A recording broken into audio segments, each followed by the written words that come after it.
প্রিয় ছাত্রছাত্রী, আসসালামু আলাইকুম। গত ক্লাসে আমি তোমাদেরকে বলেছিলাম finite verb, non finite verb এবং ক্লজ সম্পর্কে পরবর্তী ক্লাসে আলোচনা করব।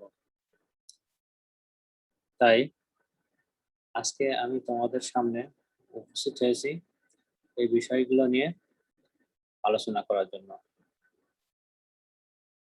তো আসো আমরা আলোচনায় ফিরে আসি।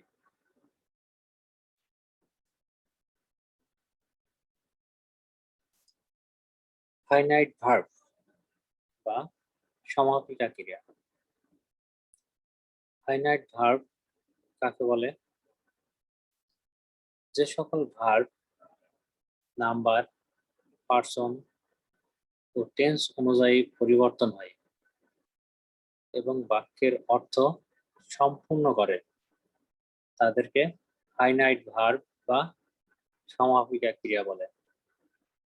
যেমন রহিম ফুটবল খেলে, তারা ফুটবল খেলে।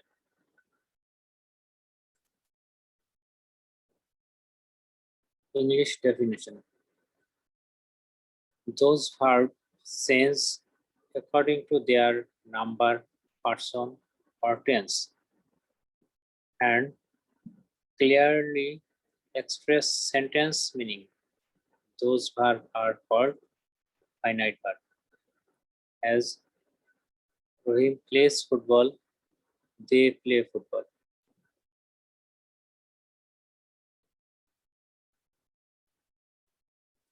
এরপরে আসো নন ফাইনাইট ভার্ব কাকে বলে আমরা জেনে নিই। নন ফাইনাইট ভার্ব বা অসমাপিকা ক্রিয়া যে সকল ভার্ব নাম্বার, পার্সন ও টেন্স অনুযায়ী পরিবর্তন হয় না এবং বাক্যের অর্থ সম্পূর্ণ করে না তাকে নন ফাইনাইট ভার্ব বা অসমাপিকা ক্রিয়া বলে। যেমন রহিম ফুটবল খেলতে পছন্দ করে, তারা ফুটবল খেলতে পছন্দ করে। English definition: those verbs don't change according to their number, person or tense and don't clearly express sentence meaning. Those verbs are called non-finite verb. As Rohim likes to play football, they like to play football. এখানে খেয়াল করে দেখো, to play কিন্তু কোনো সেন্টেন্সই পরিবর্তন হয়নি। যেমন রহিম likes to play football, প্রথম সেন্টেন্সে যে টু প্লে আছে, দ্বিতীয় সেন্টেন্সে দে লাইক টু প্লে ফুটবল। দ্বিতীয় সেন্টেন্সে এই ভার্বটা কোনো পরিবর্তন হয়নি। অর্থাৎ নাম্বার, পার্সন ও টেন্স অনুযায়ী যে সমস্ত ভার্ব পরিবর্তন হয় না সেগুলোকে নন ফাইনাইট ভার্ব বলে।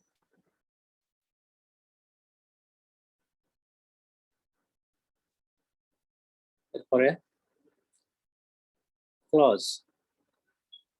ক্লজ অর্থ খণ্ডবাক্য বা বাক্যের অংশ।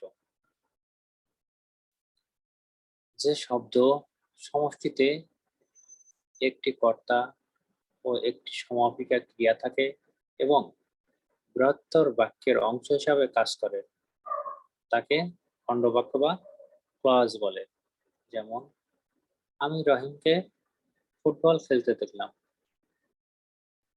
English definition: a group of words consists a subject and a finite verb and acts as a part of a big sentence is called clause. As I saw Rohim who was playing football. প্রিয় ছাত্রছাত্রী, আজকে এ পর্যন্তই।